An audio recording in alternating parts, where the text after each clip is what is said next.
got a right to learn, to learn. Everybody's got a right to live, to live. Everybody's got a right to do. Everybody's got a right to live. Everybody's got a right to live. And before this campaign fails, we'll all go down to jail. 'Cause everybody's got a right to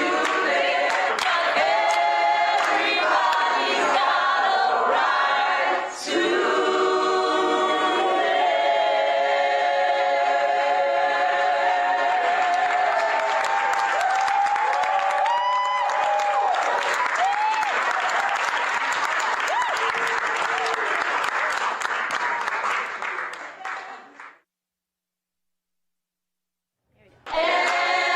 got a right to live. Everybody's got a right to live. And before this campaign fails, we'll all go down to jail. Everybody's got a right to live. Everybody's got a right to live, to live. Everybody's got a right to dream, to dream. Everybody's got a right to love, to love. Everybody's got a right to learn, to learn. Everybody's got a right to live, to live. Everybody's got a right to do.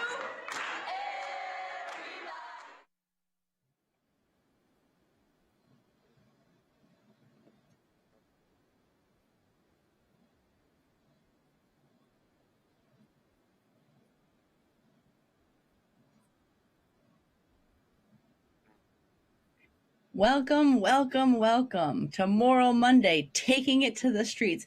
There were powerful, powerful actions today all over the country in more than 30 states where we were putting pressure on the senators in their home offices, making sure that they know our demands. And what are those demands? They're to end the filibuster. They're to pass all the provisions of the For the People Act. They're to restore fully the 1965 Voting Rights Act. And they're to raise now, immediately, the minimum wage to $15 an hour. And we put out to those senators in the history and under the principles of nonviolent direct action, where do you stand? Which side are you on? And we had some powerful actions. We're going to hear from people. We're going to see videos and images. But first, we want to make sure that we're grounded in this moment in some of the chants, the songs, and the vision of what we all are about with the Poor People's Campaign, a national call for moral revival. So please stay tuned. Make sure that you go to action.poorpeoplescampaign.org throughout this broadcast. Make sure you're pushing it out to 10, 20, 100 friends, making sure that they log on and see the power that is building in the states across the country. And then make sure you sign up. You sign up to join us in Washington, D.C. on August 2nd as we continue to put the pressure on. But so before we get into those videos, before we hear from some of our state leaders, before we have a chance to move forward together, we want to introduce Lou Aya of Peace Poets, who's been a powerful leader alongside of this movement from its inception. Lou, welcome, and we're so glad to have you. We're ready to be grounded with you right now. Peace and blessings, family. Thank you, Reverend Liz. Peace and power to my people out there. I'm so grateful to be joining you today when People Power has been in the streets around the country. So shout out to all our people taking action. Wherever you are tonight, wherever you hear this message, I want you not to be shy about singing, singing when I sing. And if you need to shout out an amen or that's right where you are into the room you're in, you go ahead and do that. Because we need to remember that power of the people. We need to feel our spirit, because what we're doing here is about the truth.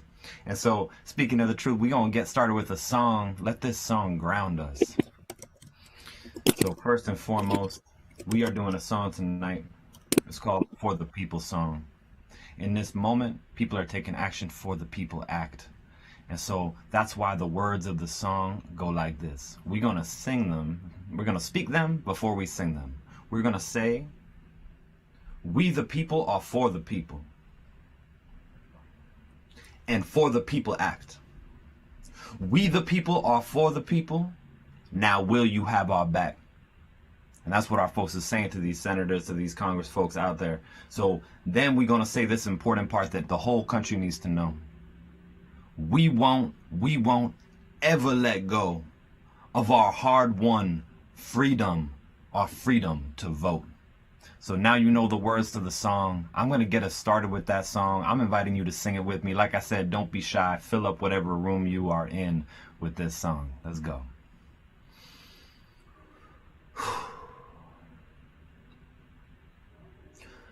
We the people are for the people and for the people act.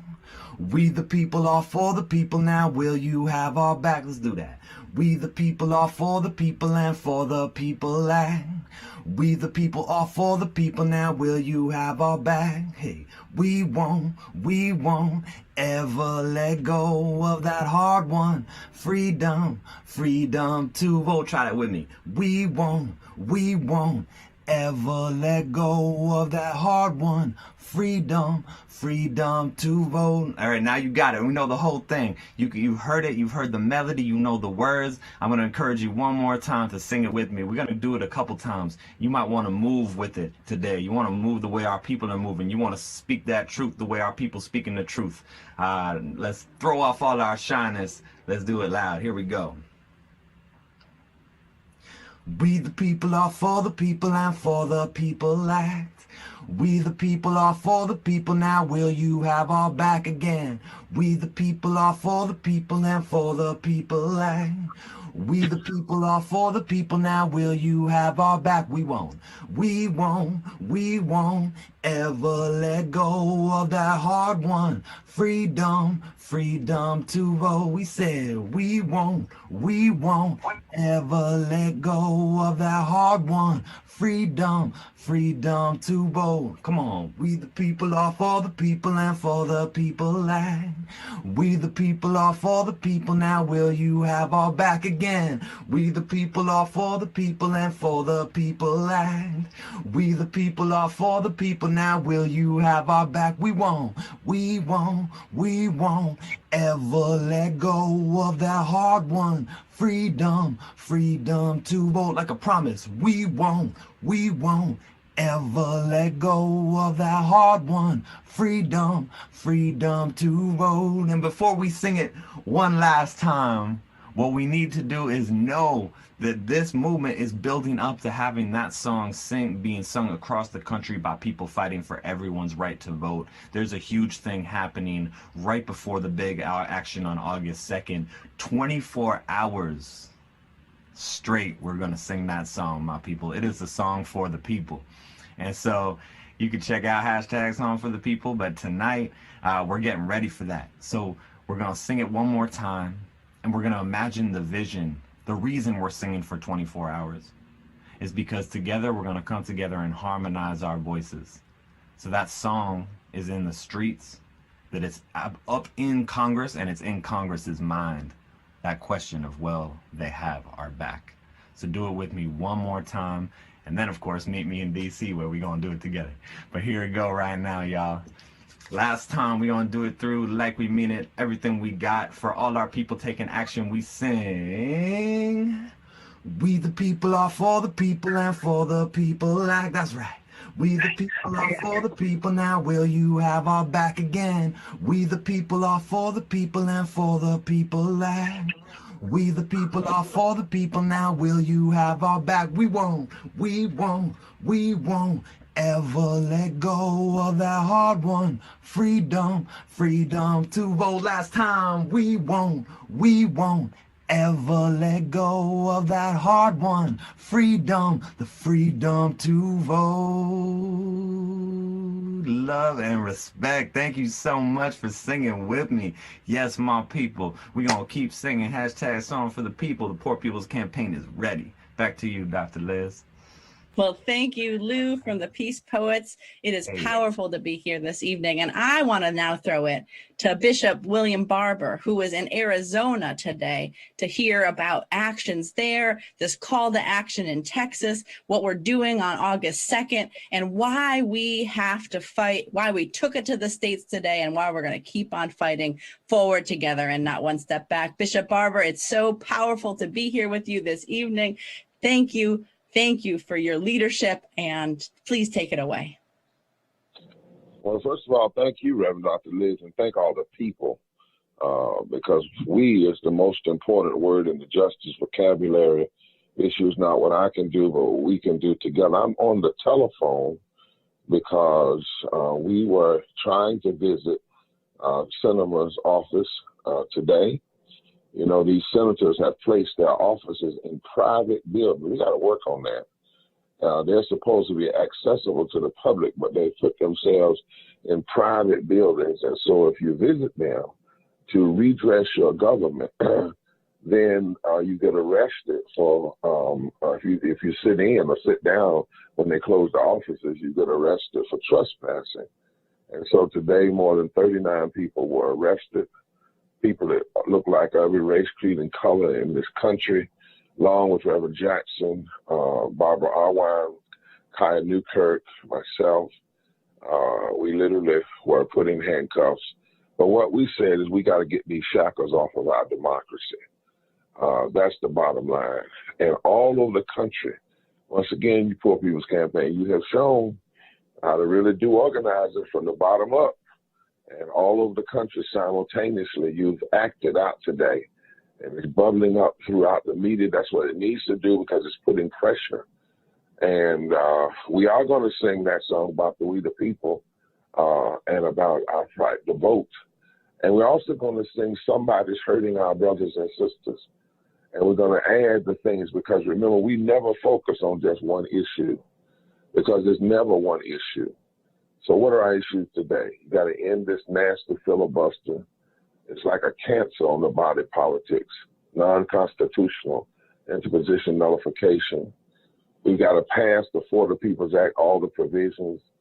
I did a teaching today I'm going to do later on this week when we're marching from Georgetown to Austin about what's really in the For the People's Act and what people are saying when they block it. I don't care what party they're in, what they're standing against.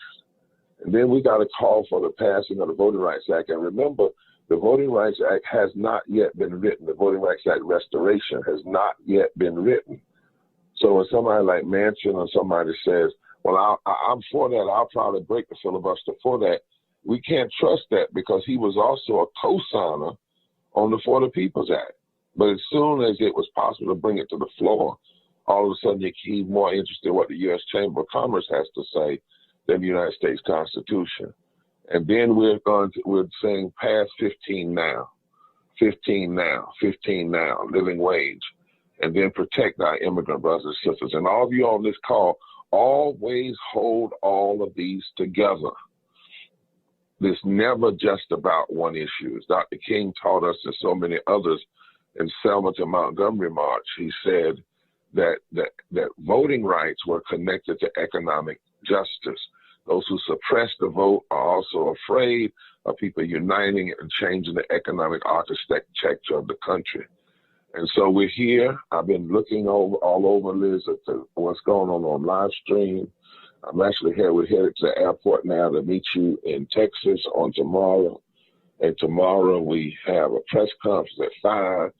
Wednesday morning at 7, we start a historic march from Georgetown, Texas, where in the 1930s, a white woman took on the stronghold of the Ku Klux Klan and said, I'm not with you all. And where the Ku Klux Klan was first found guilty in this country out of Georgetown, Texas. It was a hotbed of the Klan. And we're starting that march bright and early Wednesday morning. We'll go for about 5 hours because of the sun and because of COVID. Then the next day, and then the next day, and then on Saturday, a massive rally to nationalize what's going on in Texas. 13 million poor and low-wealth people in Texas. 5 million people make less than a living wage. Texas is the least insured, the hardest to vote, and the most underpaid state in the country. But it's not about Texas alone. We have to lift up Texas as we nationalize Texas to demand federal action. Don't ever forget the March on Washington. What's not told is that that day of the March on Washington, there were people in 220 cities who were engaging in action all over the country. And we might need to think about that again. If people may say, those that may go to Washington later on, but we may need to have marches in every state capital around this country because it's not that we got to build from the bottom up. And when we come on this Saturday, next Saturday, that's what it's going to be about. We've got some interesting dynamics, things that have already happened. Lucy Johnson is coming out. She's in retirement. The daughter of Lyndon Baines Johnson. She was there when the pen was handed to Martin King to sign the Voting Rights Act, and to Dirksen, the Republican senator, who said we have to join with this Democratic president to do right. Where are the courageous Republicans today? Willie Nelson has said, I got to come. I got to call on all my brothers and sisters in country music because these bills are hurting all of us, and we're getting calls every day. But most importantly, in Austin, it's poor and low wealth people will be taking that stage, and people who have disabilities, and the LGBTQ community, and our Native community, and the Latino community, Black and brown. Why? Because we is the most important word in the justice vocabulary. And we're saying all of this should be done by August 6th. And if it's not, then we don't lose. We just know we got to intensify.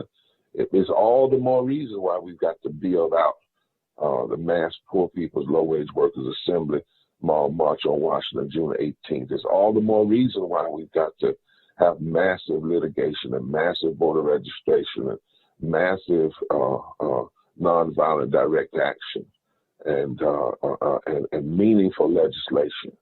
What we're simply saying about August the 6th is it's shameful that if we pass August the 6th without these things being done, that we will continue to remain a country that has less voting rights today than we had on August 6, 1965, when the Voting Rights Act was signed. We're not tired. We're tired of foolishness, but we're not tired of fighting, because giving up on the possibilities of this democracy and our children's future is non-negotiable. There's no moderate position in what we're facing now. Either you're with justice or you're against justice. Either you're with living wages for workers and the voting rights, or you're not with. There's no moderate position. Don't be fooled. There's no moderate position. Moderate, as William Lloyd Garrison says, don't come to me about moderation when it comes to talking about fundamental constitutional rights. He once said, go tell a woman whose child is burning up in a house to be moderate. Go tell a man whose wife is being ravished to be moderate. But don't ever talk to me about being moderate when it comes to justice, because we will be heard and we will speak, and ultimately we will win. God bless to all of you all. I got to drop the phone and get on this plane, and thank the poets for what you do and for coming on. Let's sing together. Let's stand together. Let's speak up together. Let's serve together. And most of all, let's go forward together and never take one step back. That's right. That's right. Thank you to Reverend Dr. William Barber, President of Repairs of the Breach and co-chair of the Poor People's Campaign, a national call for moral revival. So again, welcome, welcome, welcome to Moral Mondays, taking it to the states. We are about to get a real treat. We're going to get to watch powerful actions from below, from states, more than 30 states across the country, people. That's how many people were taking action, demanding. So right now we're going to start with Arizona. This powerful action we heard a little bit from Reverend Barber about already. We want to be there experience it. And while we're watching, make sure that you're going to action.poorpeoplescampaign.org and signing up to join us in Washington, D.C. on August 2nd for a Moral Monday led by faith leaders and low-wage workers, where we continue to demand these 4 demands in this season of nonviolent moral direct action. So we're going to watch what's going on and what took place in Arizona, and then we're going to hear from more states. We're going to see more videos. We're going to see more photos, and we're going to see the kind of power that we're building, the power to make those in power say yes, even though they've been saying no to our demands for far too long. So let's see this video. Good morning, Arizona. Come on, let's give it up. Let's give it up for Arizona. How many here for justice? How many here for the People Act? For the John Lewis Act? For the $15 minimum wage? To get Senator Sinema to act right. Now, if you believe that it is time to put voting rights in our democracy before a Jim Crow relic like the filibuster, say it's time. If you believe that it's time for Senator Kyrsten Sinema to listen to the people who elected her and help us end the filibuster, say it's time. They asked the question of me, why am I leaving D.C. to come to Arizona? And I tell them, you go where the fight is going on. Arizona got fight in them. And there's fighting to do. And the right to vote is critical. Senator Phil Sinema, we will be at your office today because the world needs to know that the spotlight is on you. It's your action that's needed. And we are telling her she is wrong. We deserve better. We deserve more. We deserve a sense of urgency. Senator Sinema, you didn't get elected so you can turn your thumb down to the people in Arizona. You got elected to make a difference for the people of Arizona. If you want to get started in making a difference, the first thing to do is to stop the filibuster. This civil court, this Supreme Court. The Supreme Court. The Supreme Court is not morally supreme.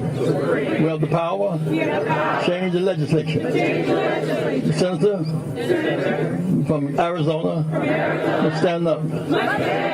Stand in the filibuster. In the filibuster. In the filibuster. In the filibuster. In the filibuster. In the filibuster. That it was Sinema and Manchin and them that said no. Remember the big thumb? To $15 living wages. Now, in Arizona, there are 3.3 million poor and low-wealth people. In Arizona, you got to work 70 hours at a minimum wage to afford a basic 2-bedroom apartment. And in Arizona, 46% of your workforce doesn't make 15. 1.2 million people. That's what your senator is filibustering. And you ought to say, heaven no.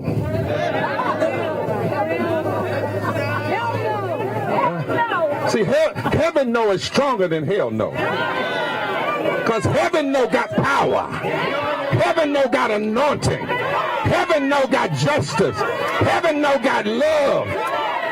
Heaven no got help from another quarter. Heaven know will keep you strong. Heaven know has won before. Heaven knows what kept Martin King. Heaven knows what kept Fannie Lou Hamer. Heaven knows what kept those boys that marched in Freedom Summer. Heaven knows what kept Bob Moses. I ain't got to fight with your warfare. I got my own weapons. Heaven know will get you up in the morning. Heaven know will make you march. Heaven know will keep you going even when you get older. Heaven know will give you strength you didn't know you had.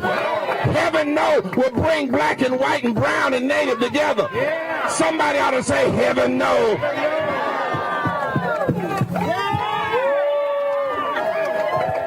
Let's march. Let's say this. Say, end the filibuster. Pass the 40 People's Act. Pass the Voting Rights Act when it's written. Pass 15. living wage. Right now.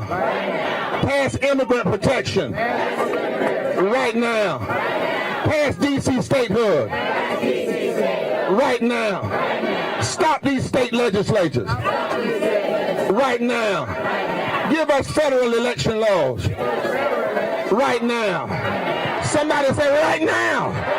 We want all our rights. We want them right now. Forward together. Not one step back. Forward together. Not one step back. We will march. We will stand. We will fight. We will speak. If necessary, we will go to jail. But right now, I feel something right now. I hear justice right now. I hear power right now. I hear change right now. Come on, let's march. Right now. Right now. Right now.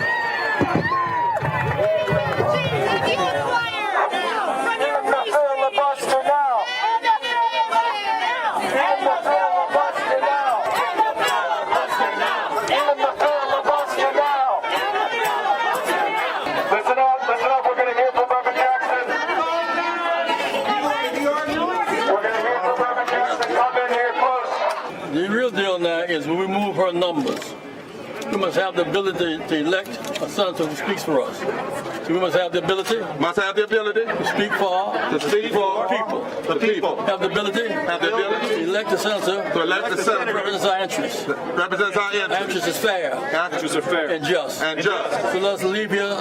Leave here. Organized. Organized. 100 people. 100 people. Organized precinct by precinct. Precinct by precinct. With the people. With the people. We win. We win. Let's get ready to go in here. All right. We're going to sit down here, so we refuse to leave until Senator Sinema meets our just demands. Is that right? In the spirit of Dr. King, in the spirit of John Lewis and all the others, and Reverend Jackson, Fannie Lou Hamer, and Ella Baker, Bob Moses, who we lost yesterday, Diane Nash, and so many. We're going to sit here in that nonviolent tradition. We refuse to leave until Senator Sinema meets our demands in the spirit of good trouble. Is that right? That's right. We're here in love. Is that right? That's right. We're here for truth. Is that right? We're here for justice. Is that right? And freedom. Freedom. And we will not turn back. We will not turn around. We will not give up. And so we're going to sit down in that spirit non-violently here together in good trouble. Turn me around, gonna keep on walking, keep on talking, marching on freedom way.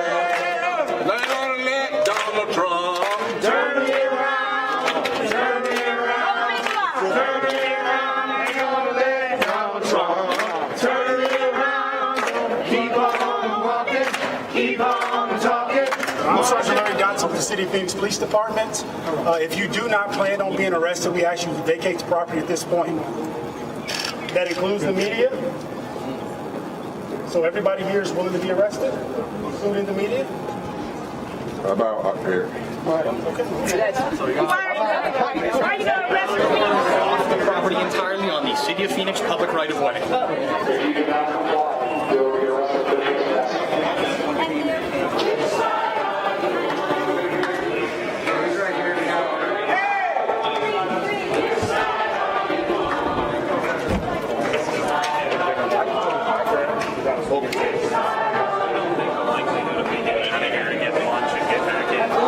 This is open.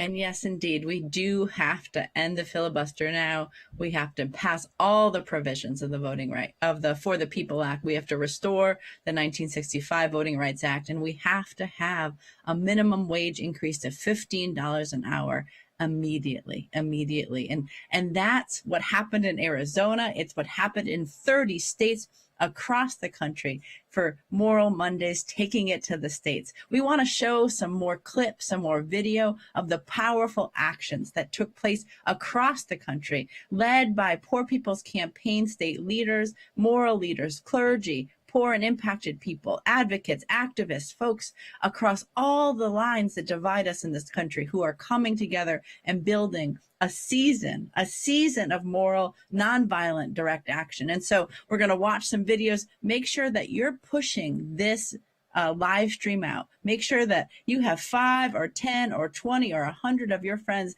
that are joining in, logging on, seeing the power that is building in this movement, and then signing up to come to Washington, D.C.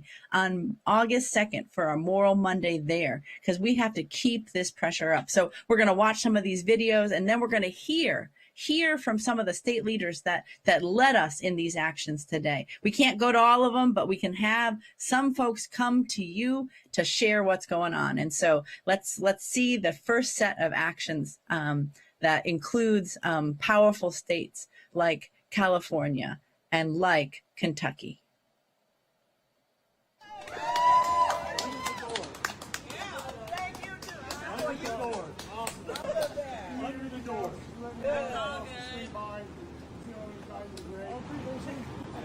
This is what democracy looks like, and this is what nonviolent protesting looks like. Okay?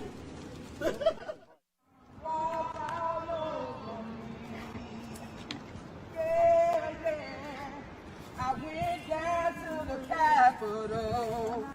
I took back what they stole from me. I took back my dignity. Captain of the tennis team.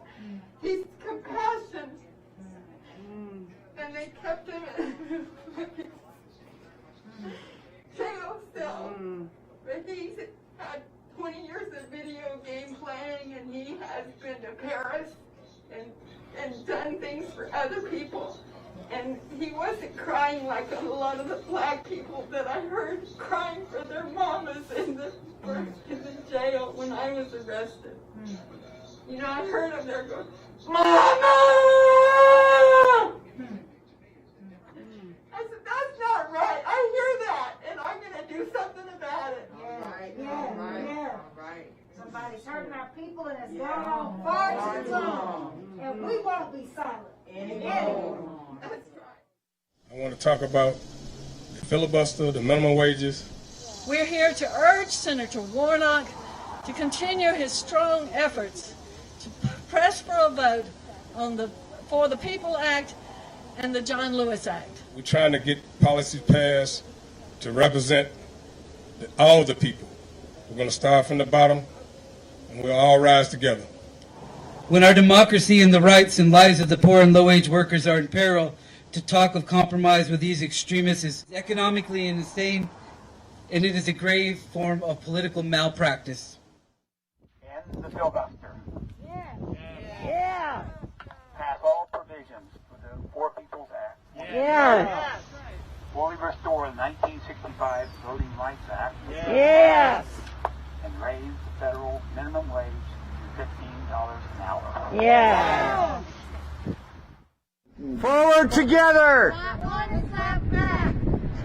In 1965, like today, there was U.S. senators using the filibuster to block passage of this important legislation. Now is the time. Protect the sacred and pass the People's Act. I'm old enough to remember when the Voting Rights Act was passed. I remember many of us being on the streets for the Voting Rights Act, and we thought when it was passed that was the end. And now they're trying to erode it in ways that we never dreamed of.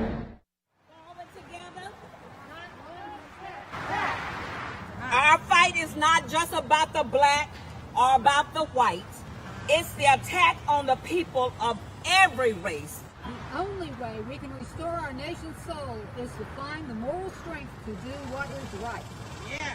Rather than identifying find ways to minimize the number of people who can vote. We should be striving to maximize voter participation. Yes. Fight until equality comes. We're gonna let it shine. Let it shine, let it shine, let it shine. We are not afraid.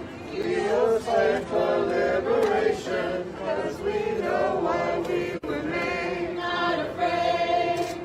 We are not afraid. We will stand for liberation. We need to be ready with folks and with folks that are willing to do the hard work.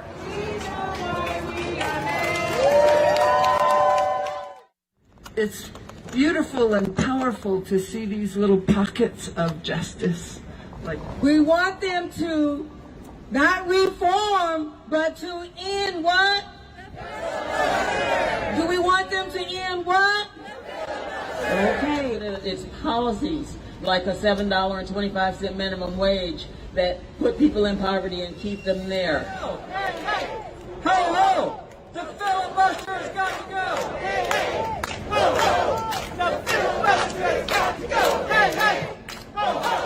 The filibuster has got to go! Hey, hey! Ho, ho! The filibuster has got to go! Hey, hey! Hey, hey, ho, ho. That filibuster has got to go. Did you see all of those powerful actions? From Oklahoma to Ohio, from Alabama to Arkansas, from Georgia to California. We had folks out there. The Poor People's Campaign, a national call for moral revival, showed up strong, putting pressure on these senators. And now we want to hear from some folks that were out there. Tell us a little more about how it went, what went down, what the actions looked like. So I first want to bring on Linda Leong from California. We just saw the powerful actions in Los Angeles and in Sacramento. Linda, thanks so much for being here. Tell us what today was like. Hi, Reverend Liz. Can everybody hear me okay? You sound great. Yes. Oh, thank you. So my name is Linda. I am representing impacted workers from the San Francisco Bay Area. So there was a really great group of people today led by leadership from the Poor People's Campaign from Sacramento and also from Oakland and other parts of the Bay Area.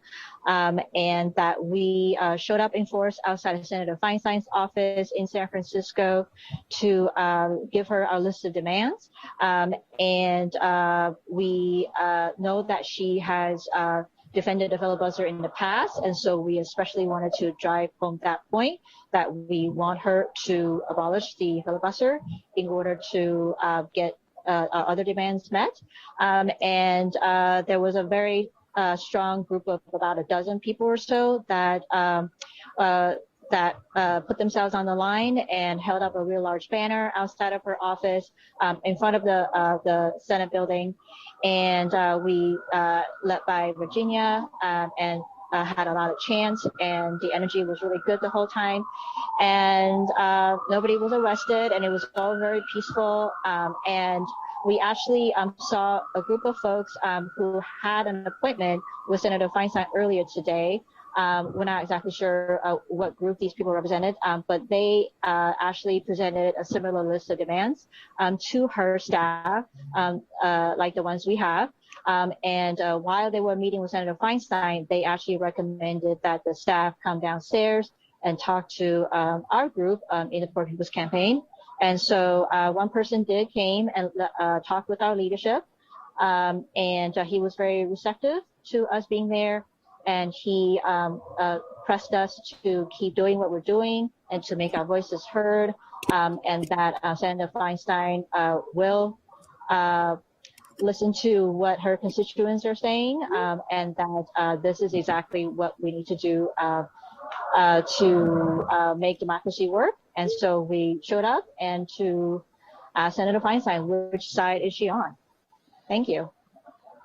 Well, thank you. That is powerful. And we know that folks are rising up across California. There was also an action in Los Angeles where I know about 4 moral witnesses were arrested in front of crowds of many, again, coming together across these lines that divide, making sure that we're putting pressure on our senators to do the right thing. Now, we know that this all can happen by August 6th. We've made our demands known. We were there at the Senate offices in their home states today. Last week, we had women organizing and protesting and marching in Washington, D.C. On the 2nd, we'll have low-wage workers and faith leaders and so many people from across the country, because we know that there's not a scarcity of ideas or legislation. It's all there.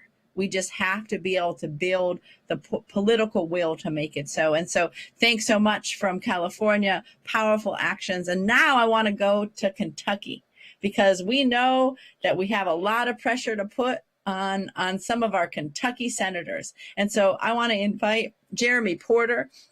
Please share with us what went down in Kentucky. How are people feeling? And are we going to be able to keep on pushing and building the kind of power it's going to take to win our demands in Kentucky and across this nation? Yeah, thank you, Reverend Liz. Today in Kentucky was powerful. We were in Bowling Green at Senator Rand Paul's office, and we were in Lexington at Senator Mitch McConnell's office. And in Rand Paul's office, a group of 4 folks sat in for several hours demanding that he give us a response and go on the record to our 4 demands, while dozens of people outside were chanting and singing and holding support down for them. And after hours and hours of sitting in and waiting, the staff member came back with 4 simple one-word answers. No to $15 an hour minimum wage. No to ending the filibuster. No to fully restoring the 65 Voting Rights Act. How can you be against the Voting Rights Act? No to the For the People Act. And so we know that Rand Paul does not give a whit about poor and low-income folks in Kentucky. In Lexington, Senator McConnell's office was unoccupied. There was no one there. We asked for a meeting. They said there would be no one there for a 5-hour period of time that we asked for, and nobody was going to be there. And so we raised our voices, we presented our demands, and we recognized that Senator McConnell and Senator Paul only hold power in Kentucky because they are able to suppress the vote, because of the kind of policies they're able to pass. We see how it's connected in Kentucky. We see that that in 2020 that there were 680,000 poor and low-income voters in Kentucky, and that in 2016 Rand Paul won by 217,000 votes, and in 2020 Senator Mitch McConnell won by 420,000 votes. And so we know that if we can sweep this filibuster out of here and give everybody equal rights, equal access to voting through these 2 provisions about voting rights, and if we can show that poor people's issues are front and foremost in politicians' minds, and we can bring the power of the people to say that $15 an hour minimum wage counts, and that's what everybody deserves and needs at the very least, then we can actually get these folks out of office. We can energize and engage the base here in Kentucky and turn out these 680,000 poor and low-income voters to show that these senators do not represent the people of Kentucky.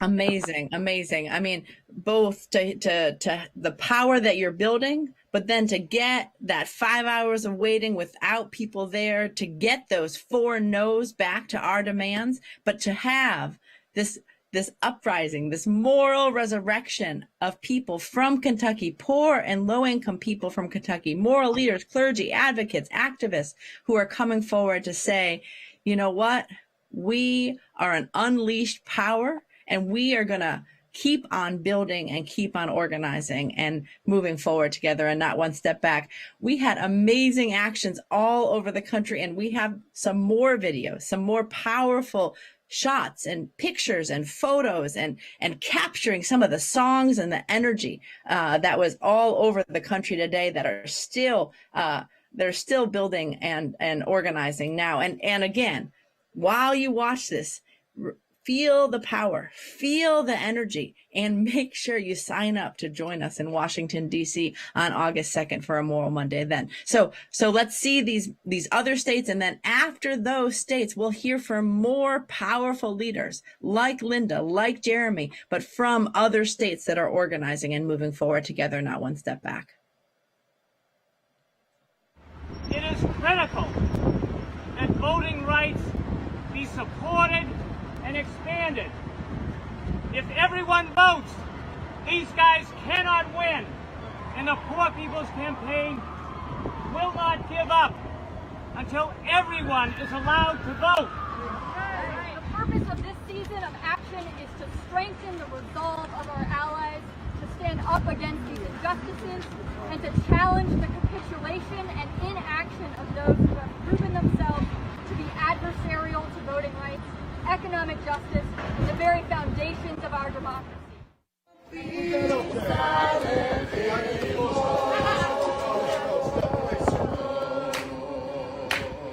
Somebody's hurting my sister, and it's gone on far too long. Well, it's gone on far too long.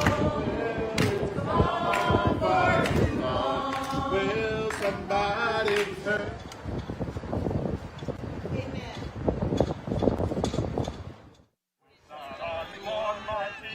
Which side are you on?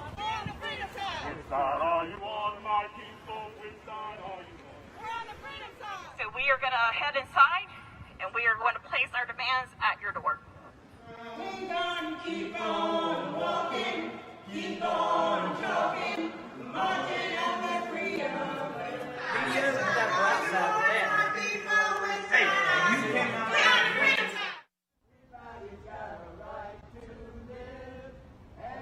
Everybody's got a right to live, and before they get their jail, we'll all go down to jail.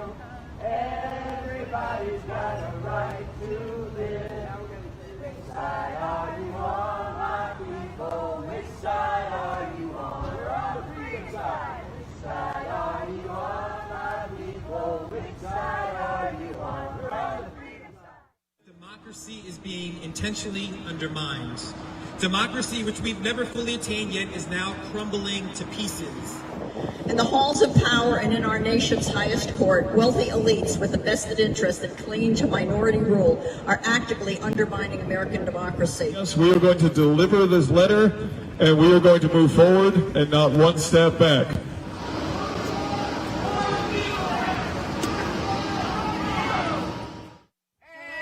Everybody has a right to live. Everybody saw the government looking at black people and people that supported the minority vote as a villain to the system. Fast forward to 2021. Kentucky has enacted 3 new restrictive voting laws. Wrong, it's so wrong. Forward together. Not one step back. Forward together. Not one step back. All workers need a raise. That's right. Pass the filibuster. That's right. Pass the For the People Act. Yeah. Restore the Voting Rights Act. Yeah. Defend democracy. Yeah. Somebody's hurting poor people, and it's gone on far too long. It's gone on far too long. I tell you, it's gone on far too long.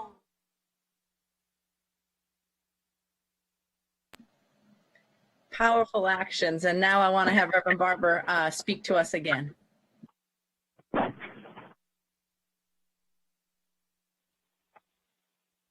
Liz, one of the things I wanted to say to people just before getting on this, as I'm looking at some of the videos, and remind you that when we do direct action and you get a no, I appreciate the brother telling us that from Kentucky, that's not a bad thing. First of all, that's the point sometimes, is to get people to say clearly what they haven't said so they don't have that political two-speak or double-speak, and folk know what's going on. Also, when they say no, that should embolden our resistance and intensify our agitation. And it's about clarity. You know, one of the things we're clearing up, and I wanted to remind folk of something. You know, we've got to ask ourselves a question. Why did they name the Voting Rights Restoration Act the John Lewis Voting Rights Restoration Act, and it hasn't even been written? Think about that with me, Liz. He wrote the For the People Act. There is no Voting Rights Restoration Act. It hasn't come out of committee. So the only game in town is the For the People's Act. And when you hear politicians say, well, I'll probably support the Voting Rights Act, I can't support restoration, I can't support the For the People's Act. That's Washington double talk. Because for instance, Manchin signed on to the For the People's Act, but he signed on to it when McConnell was leader and he knew it wouldn't come to the floor. Now that Schumer is leader, he's listening more to the U.S. Chamber of Commerce than to the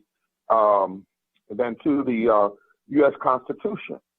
We as a movement have to be clear on stuff like this. We have to be very clear of what's going on.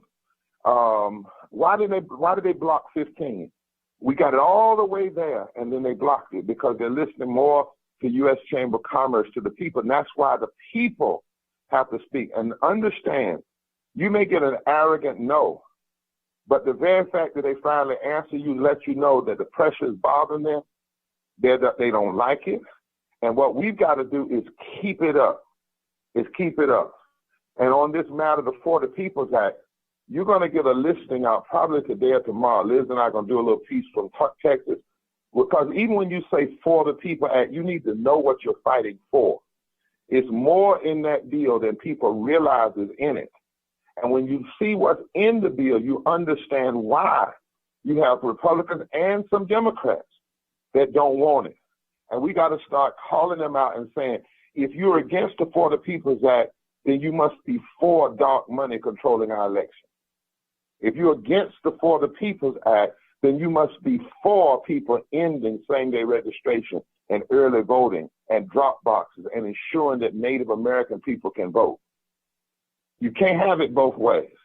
And our movement is a movement, and I want to say in all of our partners, because we didn't do this alone, 20-some partners decided with us we needed to do National Moral Mondays across this country. And then let me remind you, it's not going to take us this long, but it took 2 years of Moral Mondays, every Monday, people getting arrested every week in North Carolina to beat them, and a legal case, beat the extremists. And so we're not in this for the short term. We're in this for the long haul. And I want to thank God. I've been listening, almost brought to tears, just thinking about the powerful leadership that all of you all have, and how many people have told us what we can't do.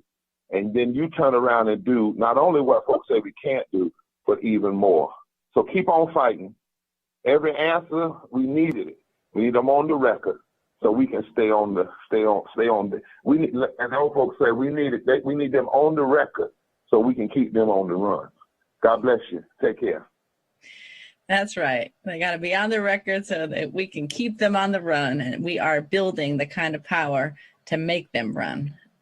I'm going to bring on two powerful freedom fighters, the kind of freedom fighters that Reverend Barber was just saying we need and we have so many of. I want to have folks from Maine join us, Aubrey Trout and Mindy Bargeron Lawrence. Thanks so much for being here.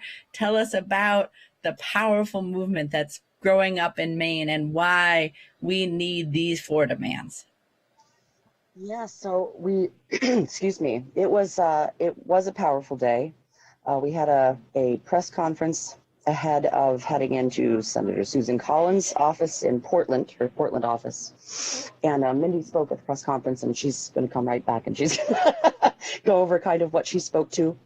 I led music, and there were a number of people showed up. It was really great. A lot of people stopped and wanted to know what was going on. And it turned out that many people really were interested and stopped and spoke with us. So that was neat.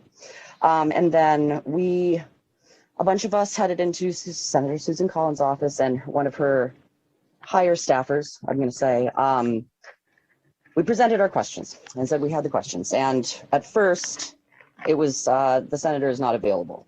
The senator is not available. And then it was, well, we'll take your information and we'll get back to you with, any answers you want. And we said, no, we'd like answers today. And then it was, well, would you all like to see her press releases on any of these subjects? And I'll look them up and see if there are any answers for you. And then it was, we were there for 4 hours. 4 hours, I guess. yeah. And then it was, well, I've been on the phone with Washington and we're going to get back to you instead. At which point we said, well, let me get this right. And of course, yes, the double speak was the pivoting and the double speaking was quite something in that office today. We really got the runaround. Yes. And no answers. And no answers, no. And so we stayed. 4 of us got arrested today. But I want to make sure Mindy gets in here on the press conference. As you spoke today, you want to talk about what you spoke to? Oh, yeah. So during the press conference, I spoke about how I've worked at McDonald's for 18 years and I still don't make, I don't make a living wage. And, what my coworkers go through and a lot of us don't have vehicles because we get paid so little and people ride their bikes and walk to work and all that. So that was my piece in the press conference. And I want to make sure I get this in because it really, really bothered me today. This comment that this staffer made. One of our folks who didn't end up getting arrested, but was there up until, we were talking about how she doesn't hold town halls. And this staffer said, well, the senator doesn't believe it's an effective way of communicating with her constituents. We said, well, perhaps her constituents believe that it's an effective way to talk to her constituents. And we were kind of talking about time and scheduling, you can make an appointment. And this gentleman who was with us kind of mentioned that. And she said, well, if you have time for a town hall, you have time to make an appointment. Okay. All right. But all in all, though, it was a beautiful day. We sang throughout, from the beginning till the end, I'd say, and didn't get any answers, which is disappointing, but not totally unexpected from Susan Collins' office. Well, thank you to these powerful leaders in Maine.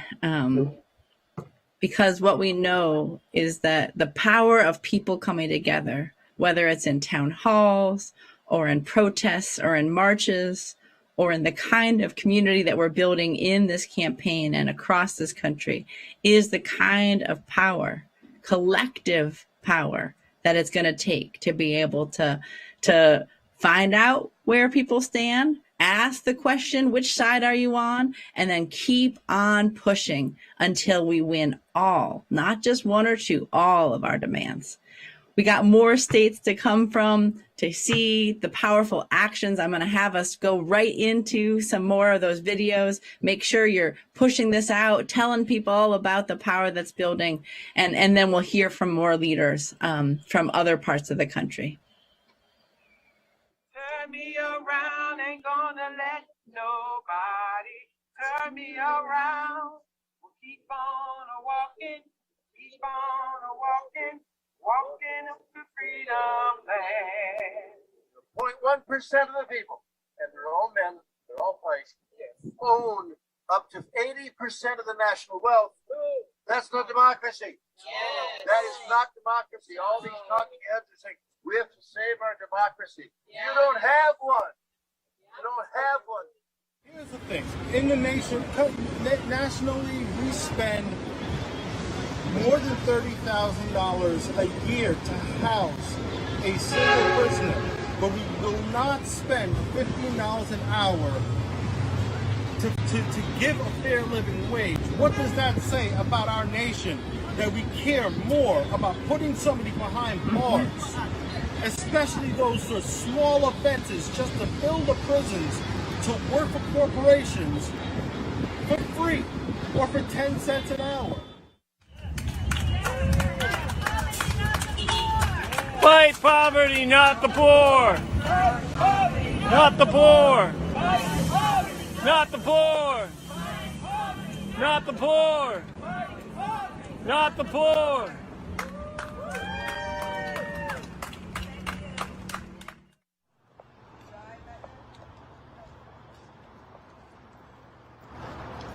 organization called the Fight for 15. Been with them for 7 years.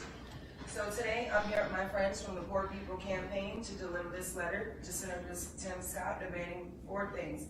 End the filibuster, pass for the Poor People Act to protect the voting rights, restore the 1965 Voting Rights Act, and raise the federal minimum wage to $15 an hour.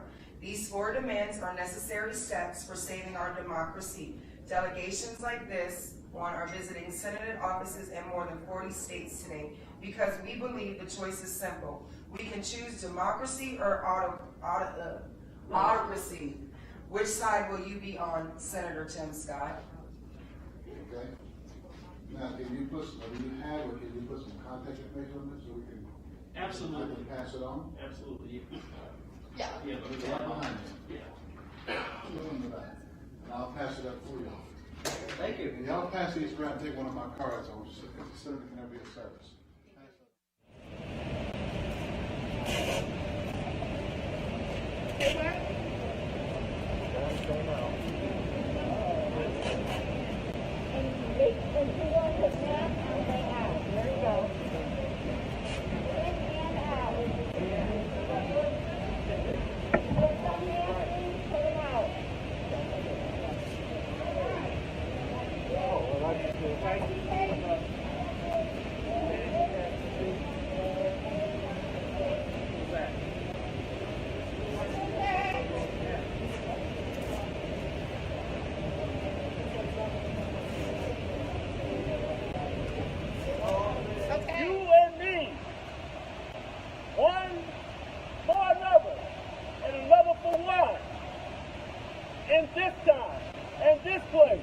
Keep our home in perfect peace.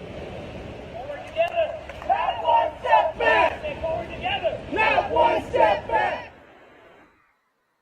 So I want to bring up Carlos Rodriguez from Illinois because I want to know what you all were doing in Illinois today, as well as people doing stuff all over the country. Carlos, welcome. So glad you're here. Tell us about the power you're building. Thank you so much, Reverend Dr. Liz, and thank you for my brothers and sisters all around the country. I'm so inspired tonight. Yes, again, Carlos Rodriguez from the Poor People's Campaign of Illinois. What you saw in the last video, we had some fun. We say we need to have justice with joy, kiddo, right? You got to do that, right? And so we put this system on trial and the verdict was clear, right? The current system is guilty, right? We had a prosecutor, she attempted the best she could to defend the system. She had no chance today, right? We had people walking up to us going, what in the world are these guys doing? You noticed that we put some, our demands on the U.S. Senator's office windows. So we had the offices of U.S. Senators Durbin and Duckworth that were there. You might have seen the guards behind the windows. Actually, one of the guards came out and said, what in the world is going on? He came up and asked me. I told him about what we were doing. He goes, I'm all for that. Come on inside and put them on the inside because some of the staffers come in during the daytime sometimes because of COVID. And so we ended up by just saying, we had this, as our testifier said, the system is guilty of perpetuating systemic racism, right? We know that. It's guilty of perpetrating systemic poverty, guilty of attacking our most fundamental rights, right? To vote, to have a decent place to live, a decent wage, right? We had the Chicago Union of the Homeless with us, and we really tied it up really together by making sure that our voice is real clear. The media was there, so we'll be on Fox tonight and other stations, but again, it's pretty clear that sometimes you got to have some fun as you're pushing your demands forward. So I'll end by just saying, of course, we know that the system breeds and allows poverty, and they're the ones that are perpetuating it. They're the real criminals, and let's hold them. Let's hold these senators to upholding our 4 demands. Thanks, Reverend Liz. Thank you, Carlos. And we will move forward together, not one step back. That's the power of nonviolent direct action, right? You get the security guards to come and let you in to be able to make your demands even more clear, even more prominent, seeing it across the buildings, across the place. We got one more set of videos. And I want to point out, when you watch this next set, notice the diversity of people Notice the diversity of states. Notice that all those videos say earlier today, this happened today, y'all. This happened because in more than 30 states across the country, people came together and said, we got to end this filibuster. We got to pass the For the People Act. We got to restore the 1965 Voting Rights Act. And we have got to raise the minimum wage to $15 an hour. And we're going to keep on pushing, keep on building, keep on putting our senators on notice, finding out which side are they on. And then when we hear the answer, or when we don't hear the answer, keep on pushing to be able to push them to the side of justice, the side of freedom. So let's watch this last set of videos. We're going to have one more testifier share with us, and we're going to get ready to keep on taking action together.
Voting rights. What do we want? Voting rights. When do we want it? Now. When do we want it? Now. About Voting Rights Act. We do not compromise. We are not compromising. Right. Number 4, raise the federal minimum wage to $15. He doesn't want to be seen with us anymore. No, it's hot. It's hot.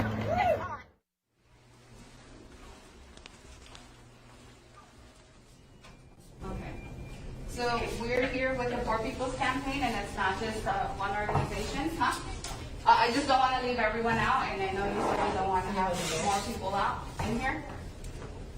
And so with the For People's Campaign, the National Call for Moral Revival, we're joined by dozens of partners, over 40 state coordinated committees, and thousands of faith leaders that have announced the seasons of nonviolent direct action. And we're asking that Rubio end the filibuster, pass the All Provisions for the People Act, fully restore the 1965 Voting Rights Act, raise the federal minimum wage to $15 an hour. So in halls of all power and our nation's highest court, wealthiest elites, with a vested interest in clinging the minority rule, actively undermining American democracy.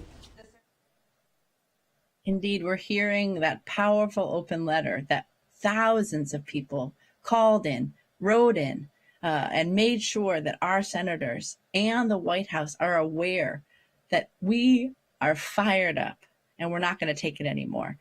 Before we close off this broadcast, we want to make sure we hear again why it is that we must defend this democracy, why we must rise up for economic justice. And so I'm going to invite Terry Neal from Florida to speak to us about why this matters to you, why these issues are in front of us, and why we have to, and why you are a part of an effort to take action now. Thank you so much, Dr. Liz. My name's Terry Neal. I'm from Jacksonville, Florida, and I'm affiliated with a couple of progressive groups here in this area. And I want to share my experience with voter suppression. On election night 2012 in Jacksonville, Florida, here where I live, another Black volunteer and I went to a polling place to ensure there were no problems. As my fellow volunteer approached the door, the white poll deputy outside looked at us with disgust. Without saying a word, she thrust her chair inside, then closed and locked the door. We banged on the door, but were never acknowledged. It was 5 minutes before closing, and by law, we should have been allowed inside. Her racist behavior failed miserably because we'd already voted early. I later told the supervisor of elections I never dreamed that the same voter suppression my parents faced in the 20th century would be my own reality in the 21st. Current voter suppression attempts represent two things to me. First, they are extensions of my 2012 experience, a blatant attempt to silence us through evil means. Secondly, these are the desperate last gasps of white supremacy. The late Congressman John Lewis often said that voting should be as easy as getting this glass of water. Yet some want to deny water to those waiting to vote. But we will never let their desperation stop our determination. Like the prophets of old, we cry aloud and spare not. To guarantee equal participation for all, we demand full restoration of the 1965 Voting Rights Act and the end of the filibuster. For these and our other just demands, the For the People Act and the $15 minimum wage, we will build, we will fight, and we will win. Thank you. We will build, we will fight, and we will win. If you're joining us, say that right now. We will build, we will fight, and we will win, right? We will build, we will fight, and we will win. That sums it all up. Moral Monday, taking it to the states.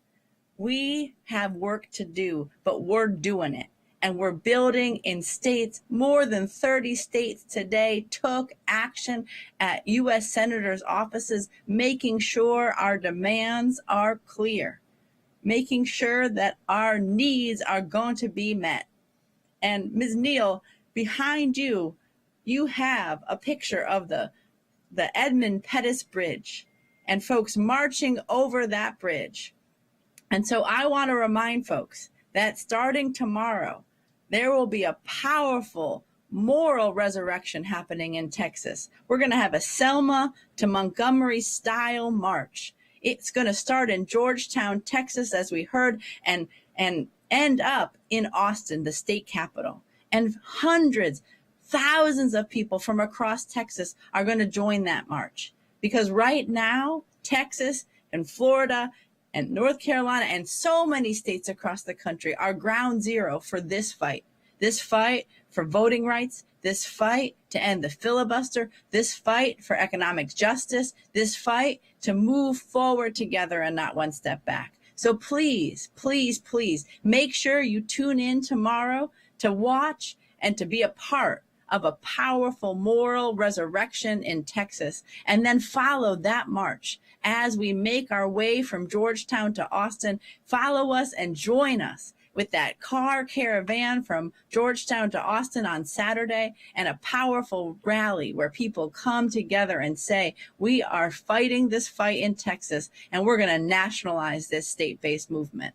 And then make sure you come in the numbers on August 2nd to a Moral Monday in Washington, D.C., because we know that when faith leaders and low-wage workers and activists and advocates and people of all walks of life come forward and make these demands clear, we can indeed build the kind of movement it's going to take for us to win by ending the filibuster, passing the For the People Act, restoring the 1965 Voting Rights Act, and raising the minimum wage to $15 an hour.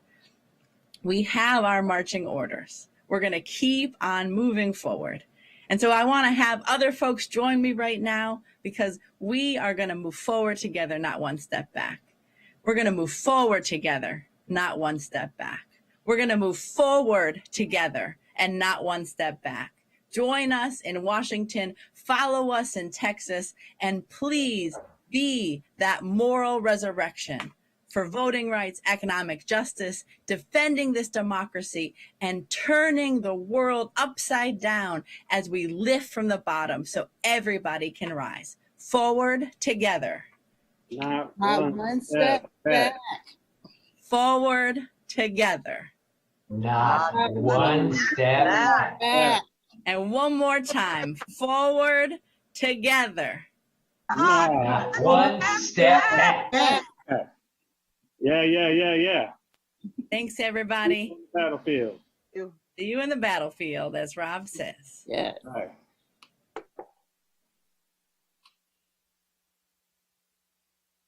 Hey!